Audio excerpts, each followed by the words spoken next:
Алекс заканчивал наливать воду в старую оцинкованную поилку у конного сарая, когда внезапно услышал за спиной резкий тяжелый грохот копыт по утрамбованной земле. Звук был настолько близким и неожиданным, что он даже не успел осознать происходящее. Обернуться он не успел, как мощный удар в спину выбил из легких воздух и швырнул его к деревянной стене, и в следующее мгновение Алекс оказался зажат между потемневшими от времени досками и горячим напряженным телом коня, чья массивная голова вдавливала его в древесину, а передние копыта с глухим сухим треском вонзились в землю перед ним, поднимая пыль. Сердце колотилось так яростно, что казалось, вот-вот вырвется из груди. В ноздри ударил резкий запах пота, пыли и старого сена, смешанный с теплым, влажным дыханием животного, обжигающим лицо. Это был Гром, его собственный жеребец, которого он растил с самого рождения, 9 долгих лет. Мощный гнедой конь с белой звездой на лбу и умными темными глазами, сейчас находившийся от него в каких-то сантиметрах. Алекс видел, как раздуваются ноздри коня, как по шее перекатываются напряженные мышцы, как дрожит кожа, и был уверен, что сейчас последует новый удар, который может убить его. Секунды тянулись мучительно долго, ноги подкашивались, в ушах звенело, но вдруг Гром резко отступил назад, мотнув головой, и Алекс, дрожа всем телом, медленно сполз по стене на землю. Руки и плечи горели от царапин и занос, рубашка была разорвана, левый локоть гудел, и на ткани проступала кровь, но он почти не чувствовал боли, слишком оглушенный произошедшим. Он осторожно поднял глаза, ожидая увидеть в взгляде коня ярость или безумие, но увидел нечто совсем иное — тревогу, напряжение, странное, почти отчаянное беспокойство, словно животное пыталось предотвратить что-то страшное, но не смогло. Гром стоял в нескольких метрах, тяжело дыша, его бока ходили ходуном, но агрессии в его позе совсем не было. Алекс медленно поднялся на ноги и начал пятиться к дому, не сводя глаз с коня, пока не оказался на крыльце, где, наконец, смог перевести дыхание и осознать, насколько близко только что был к смерти.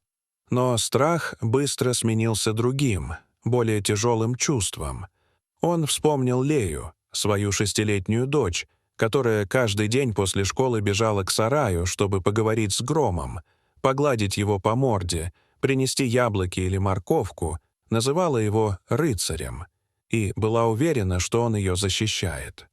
Гром всегда был с ней невероятно терпелив, позволял трогать уши, заплетать гриву, стоял неподвижно, словно понимая, что перед ним ребенок, но после того, что произошло, Алекс не мог рисковать.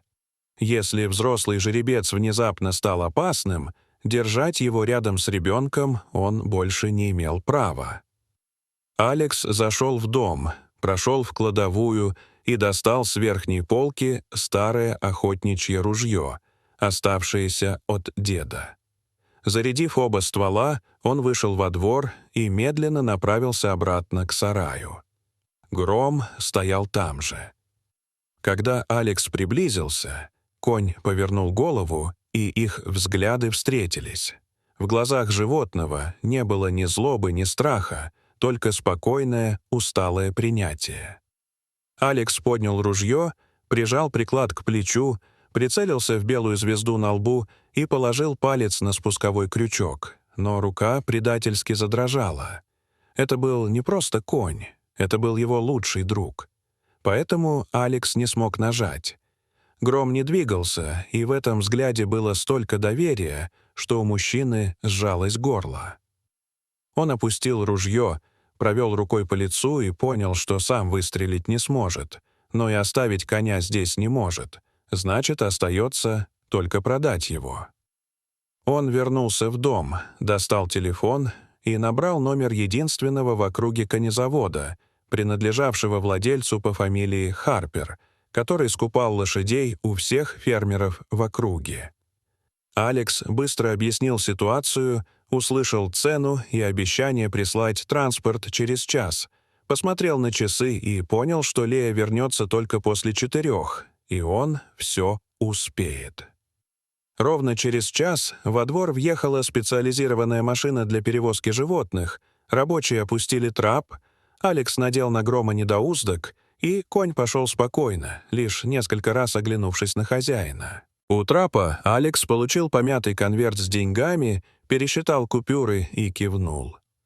Машина уехала, поднимая пыль, а Алекс остался стоять посреди двора, чувствуя себя последним предателем. Когда Лея вернулась из школы, она побежала к сараю, потом вернулась с озадаченным лицом и спросила, где Гром. Алекс солгал, сказав, что отвел его на дальнее пастбище. Ночью он почти не спал, а утром, наливая себе кофе, услышал пронзительный крик дочери. Во дворе, у той самой стены сарая, в траве лежала мертвая гремучая змея, раздавленная, а вокруг, в мягкой земле, отчетливо отпечатались следы подков. И Алекс сразу узнал характерный скол на правой передней. Его накрыла волна запоздалого понимания. Гром не нападал на него, он спасал. Алекс сорвался с места, прыгнул в старый внедорожник и помчался к конезаводу Харпера. Превышая скорость, он едва не врезался в полицейский патруль. Но офицер, взглянув ему в глаза, только махнул рукой. На заводе Алекс ворвался в цех и увидел очередь лошадей перед загоном, и Гром был третьим. Харпер вышел навстречу, насмешливо отказал и назвал цену за возврат втрое выше. Алекс, не думая ни минуты, отдал все, что у него было — деньги и машину. Перелезая через ограждение, он подошел к Грому, положил руку ему на морду и тихо прошептал: «Извини меня, друг». Конь поднял голову и радостно фыркнул. Алекс повел Грома домой пешком, через город и шоссе, пока навстречу им не выбежала Лея. Она обняла коня, назвала его героем и спокойно сказала, что он намного важнее машины. Вечером, когда Гром пил воду в своем загоне, Алекс стоял у двери и понимал, что едва не уничтожил того, кто спас ему жизнь, и что некоторые долги нельзя измерить ни деньгами, ни страхом, ни ошибками. Дорогие зрители, что вы думаете об этой истории? Расскажите, пожалуйста, в комментариях. А если вам понравилось это видео, то ставьте лайк и подписывайтесь на наш канал. До свидания.